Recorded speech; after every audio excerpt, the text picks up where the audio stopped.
আজ আপনাদেরকে দেখাবো পাকিস্তানি পেশোয়ারি বিফ আমরা রেস্টুরেন্টে কিভাবে করেছি। এই রেসিপিটা বাংলাদেশে খুবই ভাইরাল, আর আমি কিভাবে করেছি আজ আপনাদের সাথে সবকিছু শেয়ার করার চেষ্টা করব।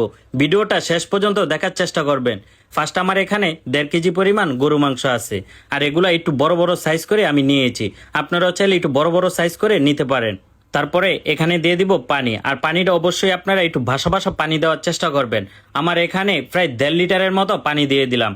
তারপরে দিয়ে দিব স্বাদ অনুযায়ী লবণ। লবণটা একেবারে অল্প করে দেওয়ার চেষ্টা করবেন।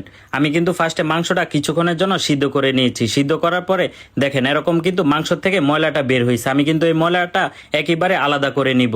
অবশ্যই এই ময়লাটা আগের থেকে উঠিয়ে নেওয়ার চেষ্টা করবেন, তাহলে মাংসর কালারটা খুবই সুন্দর দেখা যাবে।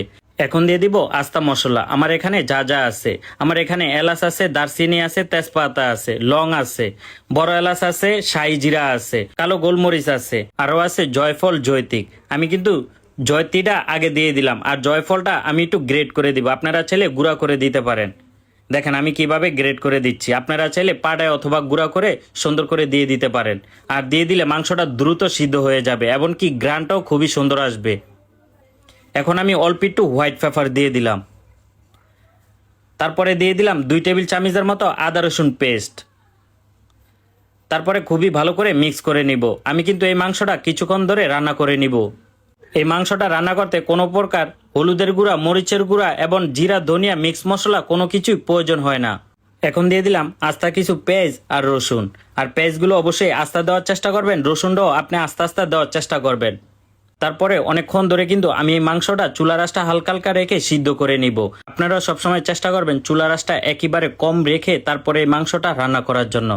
এখন আমি আলু আর গাজর দিয়ে দিলাম। আমি কিন্তু ছোট ছোট আস্তা আলুগুলো এখানে দিয়ে দিলাম। আর দেওয়ার পরে আমি কিন্তু চুলা রাসটা একেবারে কম রেখে এই মাংসটা আমি কিন্তু রান্না করে নিচ্ছি, যাতে মাংস, আলু, গাজর এগুলা কিন্তু সব কিছু একসাথে সিদ্ধ হয়ে যায় খুবই ভালোভাবে। এই মাংসটা বাসায় খুবই সহজে এখন থেকে আপনারাও রান্না করে খেতে পারবেন। জাস্ট আমার রেসিপিটা ফলো করেন, এই রেসিপিটা ফলো করে বাসায় খুবই সহজে রান্না করতে পারবেন। এখন আমি স্বাদ অনুযায়ী আর একটু লবণ দিয়ে দিলাম। তারপরে এখন আমি ঘি দিয়ে দিলাম। আমি কিন্তু এখানে কোনো প্রকার সয়াবিন তেল ব্যবহার করিনি। তারপরে দিয়ে দিলাম অল্প একটু পেঁয়াজ বেরেস্তা। এখন দিয়ে দিলাম রসুন ফ্রাই। আপনারা চাইলে পেঁয়াজ বেরেস্তা, রসুন ফ্রাই করে তারপরে এখানে দিয়ে দিতে পারেন। এই পেশোয়ারি গরু মাংসটা বাসায় একবার হলো রান্না করে দেখেন ভাই, খুবই খুবই মজা। কথা দিলাম আমি কিন্তু নিজে খেয়ে তারপরে আপনাদেরকে রেসিপিটা দিয়েছি।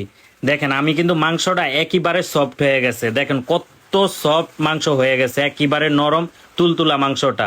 এখন থেকে এই পাকিস্তানি পেশোয়ারি বাসায় খুবই সহজে রান্না করে খেতে পারেন আপনারা।